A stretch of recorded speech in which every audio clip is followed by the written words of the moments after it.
Welcome to the Trustbound Podcast.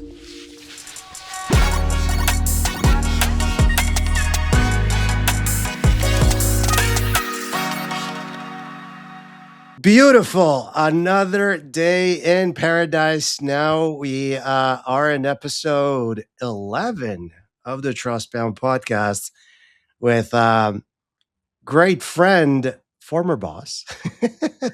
I guess we have a weird relationship because I'm technically also an investor. Yeah. Ian Parks from StockPress, co-founder, CRO. Ian, thank you so much for being here with me. No, it's a pleasure. And I it's think funny because I think our relationship status on Facebook says it's complicated. I was going to say the exact same thing, but it's complicated good. Facebook, Oh, it's complicated bad yeah, when right, you're no, like we move from a relationship to then being single. It's like this is complicated good. yeah, Just different versions of a great relationship. yeah, 100%. Yeah. 100%. Man. So FYI, for people that are listening in, I'm just gonna be brutally honest. We use Zencaster to record these podcasts. And before hitting record, you can just come in here and chat. And Ian and I was just, we were catching up and we were talking about how incredibly brutal entrepreneurship is. And I say this all the time. I mean, I think it's, I guess I never took the plunge into the entrepreneurship universe until now, building itogai because of that fear of failure. And whenever I catch up with people, they ask me how I'm doing, and I'm like, man, fucking like entrepreneurship is like the best and the worst thing that can happen to you. And it like if you don't have thick skin, it's it's pretty tough to get by. And I feel that there's an element of and as an investor, funny enough, there's the three T's, the team, the town, the traction. And not just as an operator, but now living it, I found that the team is the most important element. And you kind of sort of have to trust that things are there when they're not, that things are going to be there when they're not, that, you know, you have to sort of drive the car as you're building it. And you have to sort of like trust your gut in just, uh, I don't know how you put it, Ian, but Oh, you no, I think it's along the lines of like continue building while it's broken, like something along those lines. yeah, and I think the principle is you can second guess yourself a lot as well. So Mm, I think you have got to trust that conviction. And I think like the big things for me about like being an entrepreneur or running a business is it's how quickly can you create conviction that is not based on like false promise. yeah. Because I think when you create a vision, and whether the vision is the thing that anyone buys into or the outcome, and more than often than not it's the outcome rather than the vision that other people kind of buy into, is there will be 30% of it that's true and 70% of it is either not accurate or superfluous to what's actually important. And I think that entrepreneurial element becomes a hell of a lot easier when you figure out what that 30% is that you need to be focused on, and you literally disregard the rest. Yeah. Because you are building stuff all the time. Invariably it will more often than not work. Like, it won't work the first time you do something. It will require iteration. And I think my point maybe earlier was you have to get used to those moments where you think you've got everything all buttoned up, and then all of a sudden you're like, yeah, didn't think about that. And there's two ways that works: is you either catch it before it gets out there, or you're going to have a customer catch it, and then you've got to deal with it as well as you possibly can. The art is make it happen more often that it's not a customer catching it, it's you catching it. Yeah, to avoid that churn. And listen, it's not about the way things are built. I think so often it's just about the fact that, when you build something, and I give our customers huge amounts of credit, they just find different ways to do things. Yeah. And it's like, okay, that wasn't the intended use for it. You're using it in that way, and you're like, I don't know how you got there, because we've given you all the signals not to use it in that way. But then you have to look at it really objectively and go, well, if one person does it, the likelihood someone else will.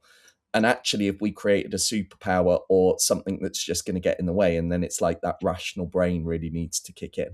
So yeah, I agree. It's incredibly hard. You need incredibly thick skin. But I think it comes down to not getting distracted from the core competency of what you want to do, and living with the fact that nothing is ever finished. It's not. Yeah. It's no point in the day at which you can sit down and go, yeah, that's all done. I've got everything done we wanted to, because all that really happens is you're like, okay, I've finished that. What's next? Yeah. Funny story. Become entrepreneurs, people. Yeah. When I was working at Melon, Andres Gomez, the CEO, he pulled me aside. I was a director of sales, and we were in Medellin. We were doing like a executive roundtable, and then he pulled me aside, and we were having a great discussion, and he was like, dude, as a CEO, very seldomly people are going to like congratulate you, because the problems never stop. Yeah. You just got to learn to just not think about the congratulations, or like if things get solved, there are 10 other things that need your attention. And it kind of feels like you just said, you're never done. And I was like, okay, I mean, it must be this guy just like taking it a step too far. And then I became an entrepreneur. I'm like, no wonder this dude just gave me just the most amazing words of wisdom. And no wonder that this dude is an endeavor entrepreneur. So shout out to Gomez if you're listening in. And dude, like, I think you once told me, or you wrote about this. I can't remember.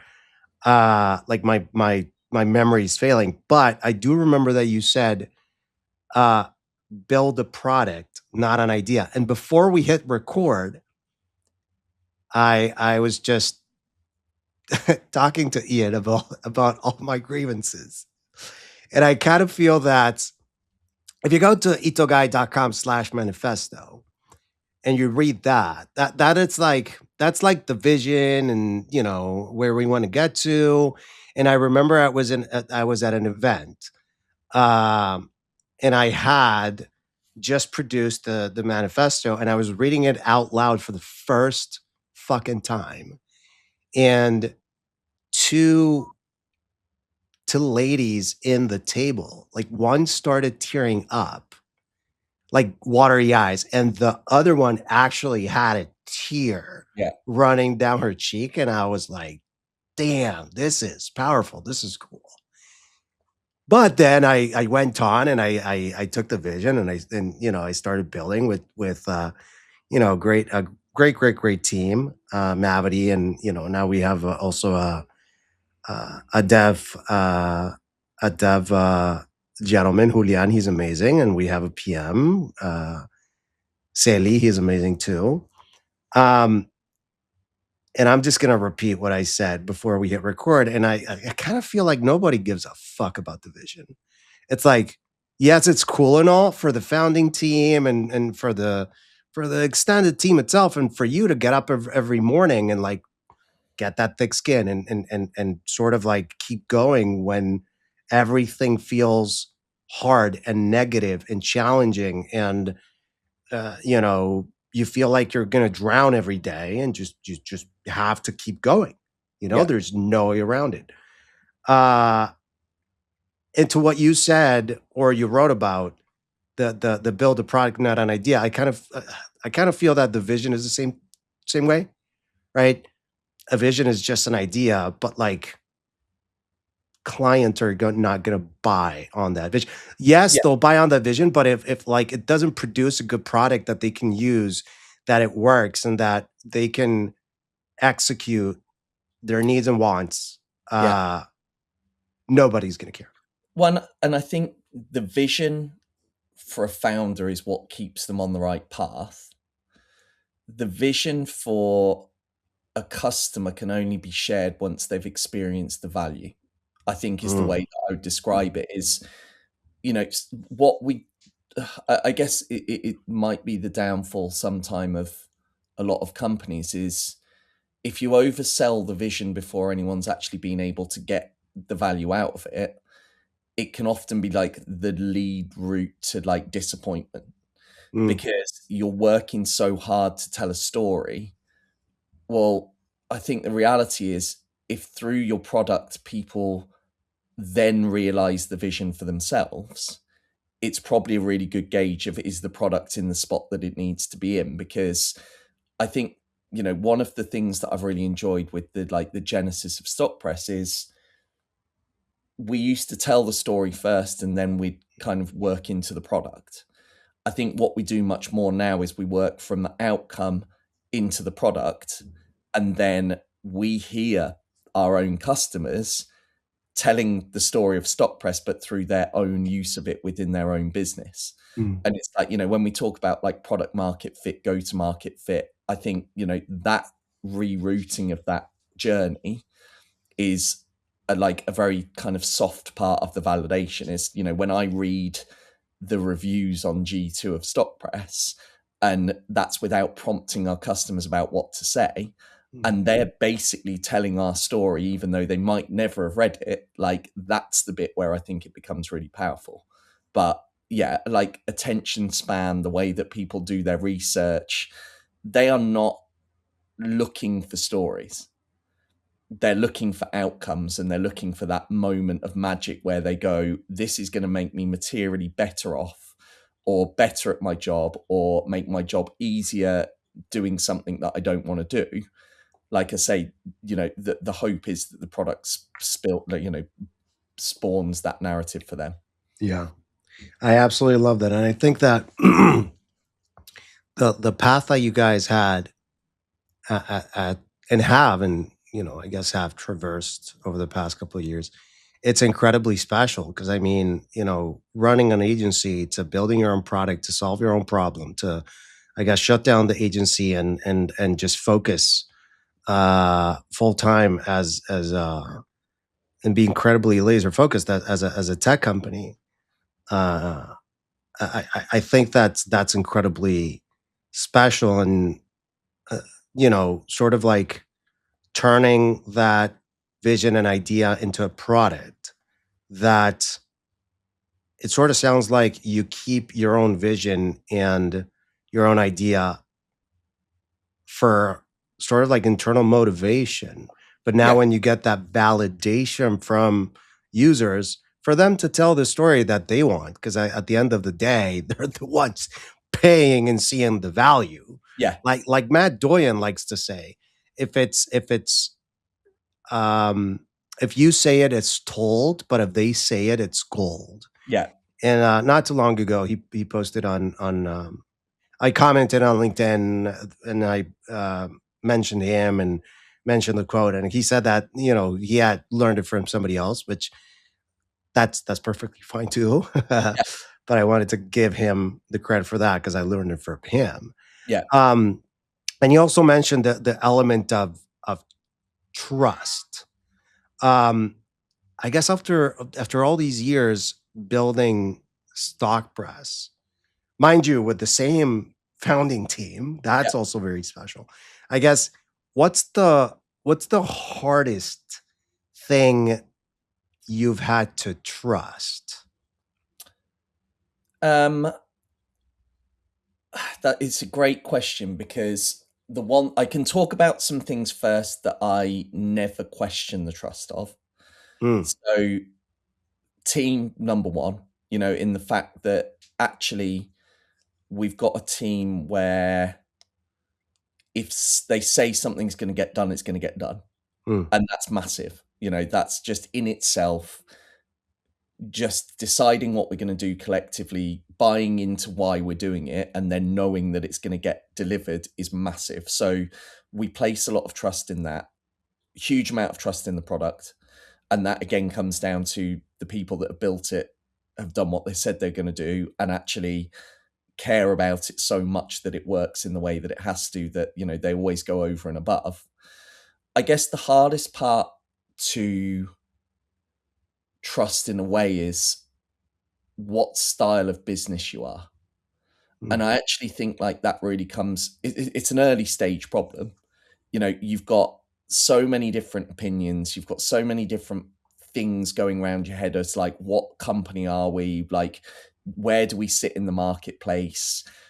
I guess the big one for us was the fact that we felt very horizontal in terms of industry, and you can see that as like a blessing and a curse. I remember I saw Brian Halligan talk about this with HubSpot, and I think his sentiment was, at the point at which his last investor told him that he was wrong about HubSpot being a horizontal company, Brian knew that he was right, and that it was a horizontal company, and that that's exactly where he should go. And again, like, you only get that trust in backing yourself when you've tried things, you've learned from it, and then you've moved on from it. So, the big experiments we've always had were, is there a way to us to go into verticals more deeply? Is there a outbound motion that StockPress should execute on? Should we be at both inbound, outbound? And like, how do we lean into that? Well, again, the learning from it is we had to trust our own judgment. And the differentiator for us in our market was self-serve. mm. In a world in which, it's been a lot of enterprise solutions, a customer put it brilliantly the other day when we successfully won them. They've been onboarding with StockPress, and they're like, the biggest difference between StockPress and one of our enterprise competitors is, and it's a great analogy, they were like, anytime you wanted to get anything done in the other platform, it was like going to your parents and asking for pocket money. It was like, it was never comfortable. It was always like a trade, and it never felt like you could actually get your own work done under your own speed. And I think actually that was really validating for us in trusting ourselves, because we'd always said we wanted to be that platform where people felt in control of their experience. Mm, And I think so that's been a behavior that, perhaps even coming back to that vision versus the reality, is the vision was always that thing. We just had to trust ourselves that we were right, and not kind of bend away from that, because that was the bit that was like pretty distracting.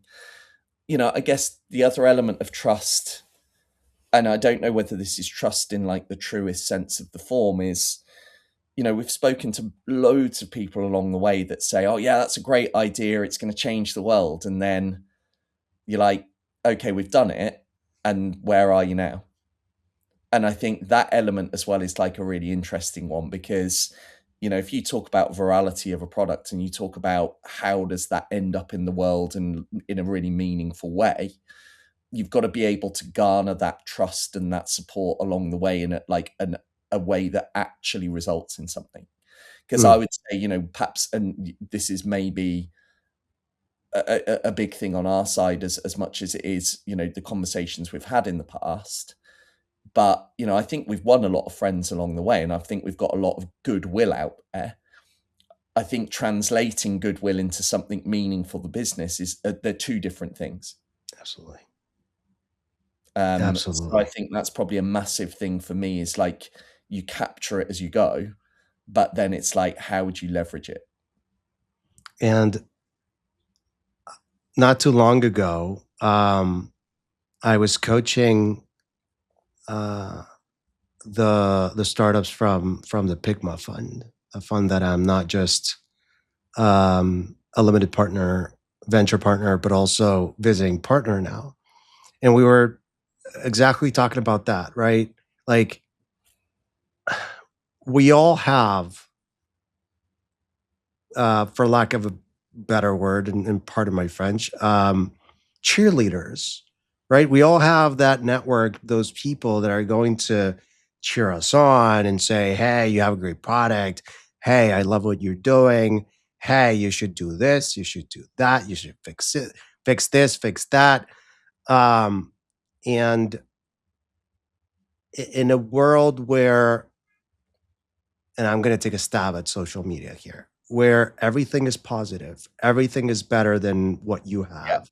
Everything is, you're not there yet, you're not there yet, you're not there yet. And then you have the imposter syndrome. And then you have people saying, "Hey, you're good, you're good, you're good. Keep going, keep going, keep going." It's so easy to just chase the next shiny yeah, object and like lose that North Star. yeah. And not a long time ago, Tom Chavez actually put this in LinkedIn as well. If you don't follow Tom, you should. Um, and I'm not telling you, Ian. I'm telling everybody Yeah, no, that's listening. I'm with you.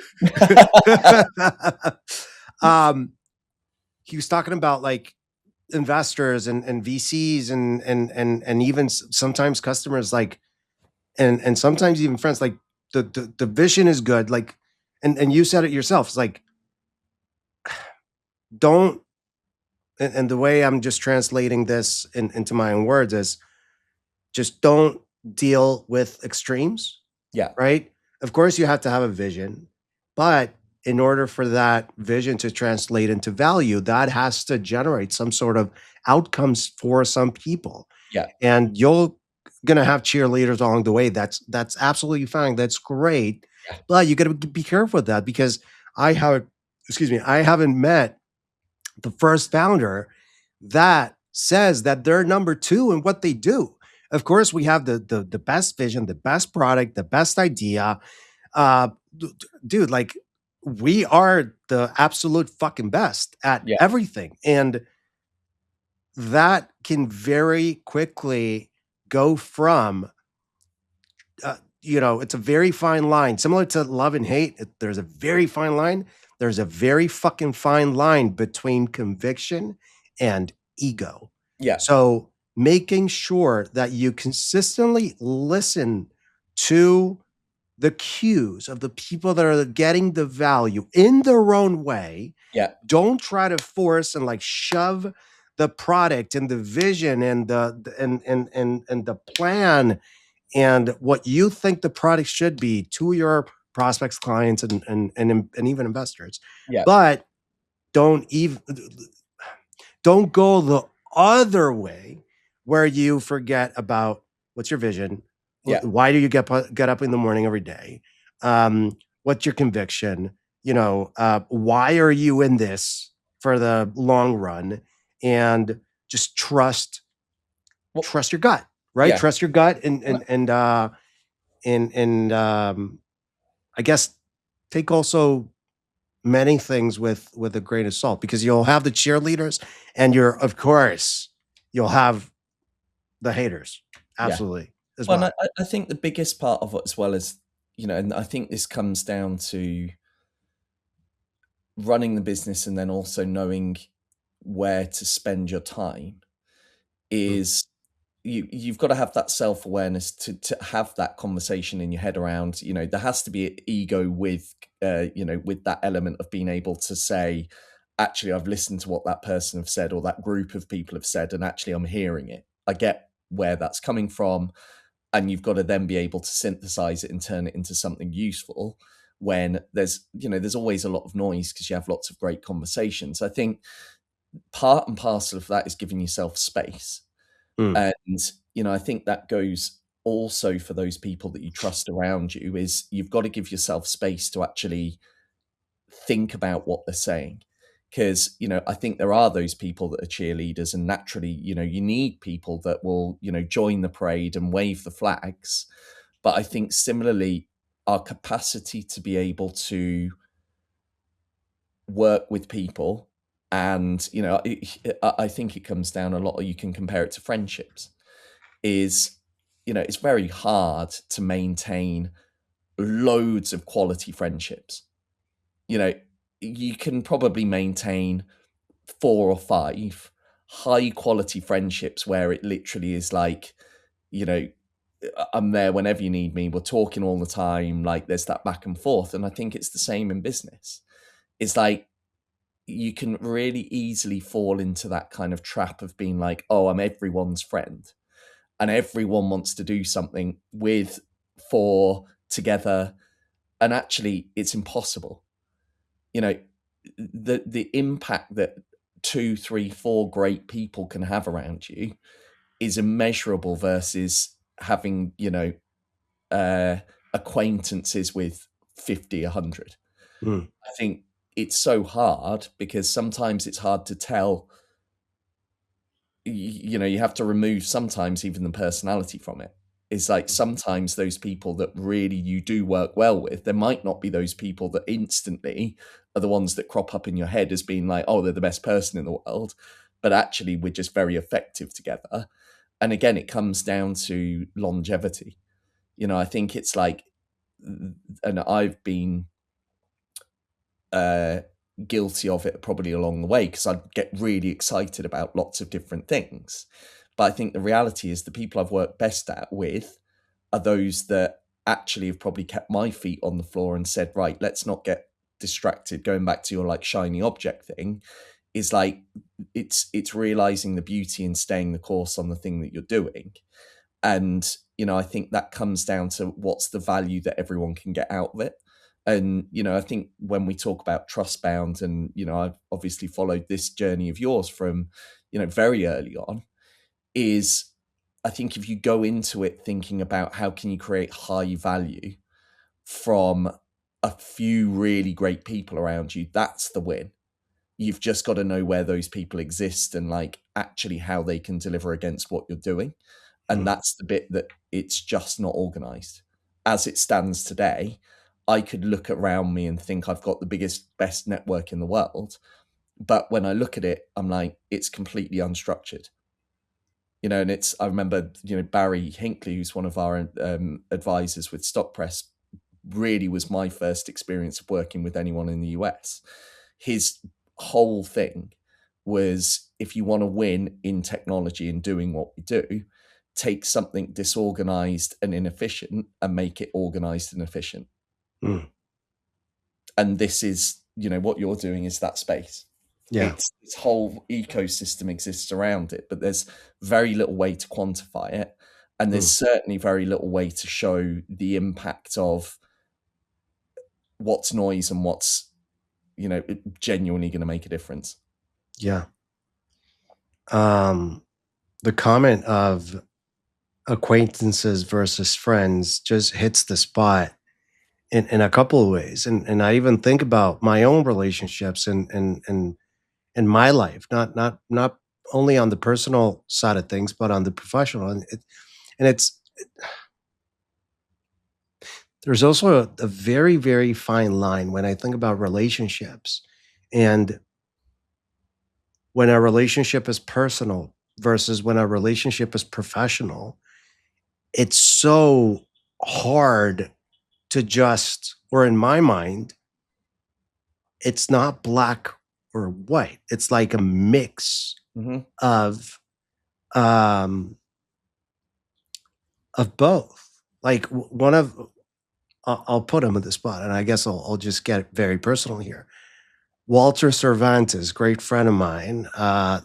He was in the podcast a couple of episodes back, and I remember I opened the episode that we have a very, um, very. I don't want to use the word weird, but it's a very, I guess, complete relationship, or a relationship that just has a lot of different avenues or type of relationship. Like we went to school together, right? We both worked at HubSpot, uh, personal great friends. He even dated my sister. Yeah. right? So it's like Yeah, yeah. it's a different kind of friendship. You have Yeah, the personal relationship, you have the personal relation, the professional relationship. He's worked with HubSpot partners that I have great yeah, relationships with. You know, he's worked and advised because he's in the RevOps universe. You know, the stage two companies that I'm yeah, part of. You know, the ecosystem that I'm part of. You know, so it's like I think that is very interesting, and I think when I think about relationships, I feel that it very seldomly you have the black and white. I have this person personally, this person professionally, but maybe it depends also on the relationship itself and and the element of the relationships that you mentioned. There's actually an anthropologist called Robert Dunbar. This gentleman proved that the human brain, because of the human cognitive capacity, we can only keep track of a certain amount of yeah, relationships at the same time. yeah, Um, and that's we're taking that and we're running with it. And Rick Roberge, you know, Mark Roberge's father, he was also part of the podcast, and we talked about you know his concept of Project 200 that I learned from him, and it's very similar to what Robert Dunbar talked about, and what you are mentioning is that element of how can you keep track with the people that matter, right? The relationship that matter, that trust element that gravitates pretty much uh, our day to day, yeah, that invisible force, right? That we all have there. It's kind of dormant. It's reactive, right? How can we harness the power of those relationships that I think I already said this in the podcast. And if I did, I'm sorry, but I'll repeat myself. And if I haven't, then I'm going to just say it for the first time. Every single professional experience that I've had in my career, not even my as an operator, but every single investment, every single, you know, advisor contract and everything has been because of a referral. For yeah, example, you and I and Jess, we met because I was part of Stage 2 yeah, Capital. You know, I started working with Stage 2 when I was still at ELS, and then I met Sean Poe, and then he referred me to Stage 2, or basically ELS, Emerging Leaders Syndicate, transitioned to to Stage 2 Capital. And then Mandy, I believe I can't remember if it was Mandy Cole or yeah. Liz Christo It was Liz. Yeah, that, yeah, Liz just, you know, we chatted about you guys and then she introed me to you, yeah, right? And then this was what, like 4 years ago? yeah, yeah. I lost track of time. So it's all about relationships and what you know what you mentioned is so incredibly powerful. Well, Um, just one last thing on that as well yeah. is I think the element of friend. We're talking friendships here, and we're also talking about business. Mm, I think the reality is that they carry a lot of the same weight, but we have our private lives and we have our business lives.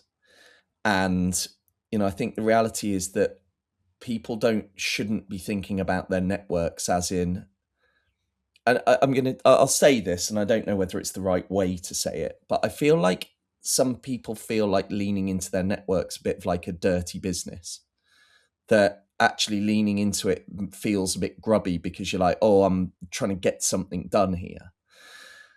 And the answer is to it, yeah, we are trying to get something done. We're all trying to do business, and we're trying to do it in a way that feels good and that we can do something that's like a shared experience. I think what you're doing with Itogai is about activating a network in a way that everyone can feel good about it, because it's not about asking anyone and everyone to do something. It's about making sure that you're doing it with intelligence, some level of emotional awareness, but also doing it backed by that technology that can help you keep it organized and keep it structured. And I think, the art of getting that right, I think is going to be, getting people past the fact that they are using their network. I think what it comes down to is they're activating their network. Mm. And like the majority of people want to feel helpful. They want to feel like they can do something to be really useful to the people that they admire around them. I just don't think the structure exists to really like know how to do it. Mm. And if I come back to, or we round back to where we started this conversation out today, it's the vision versus the result. Right. And if people don't see results, it's really hard for them to buy the vision. So I think, 2 or 3 great relationships that actually activate in a provable and like meaningful way, that's where the vision then comes from. Yeah. And then each user just builds their own reality of the product based on the value that they get out of it. And when I think about relationships, it's like you got to deliver value to build trust. Yeah. It's not that that's a one-time event. That should be recurring.